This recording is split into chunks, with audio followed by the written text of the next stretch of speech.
আসসালামু আলাইকুম বন্ধুরা, কেমন আছো সবাই? আশা করি সবাই ভালো আছো। আলহামদুলিল্লাহ, আমিও ভালো আছি। আজকে আমি একটি টয় তৈরি করেছি, সেটা তোমাদের দেখাচ্ছি।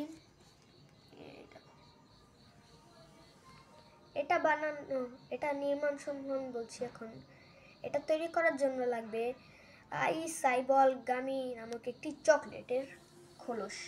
এটা আঠা দিয়ে লাগাতে হবে একটি ভাঁজ করা কাগজের মধ্যে। তারপর এই দেখো, এখানে যে মুখ এবং নাক দেখতে পাচ্ছ না, সেটা তোমরা পেন্সিল দিয়ে অথবা কলম দিয়ে ভালো করে ড্র করে দিবে। তারপর তোমরা এটাকে কালারিং করে তারপর এই খোলসের পিছনে আঠা লাগিয়ে তারপর কাগজে ভাঁজ করা কাগজে লাগিয়ে দিবে।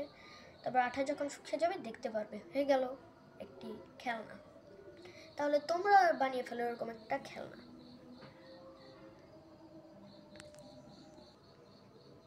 তাহলে কেমন হয়েছে অবশ্যই জানাবে।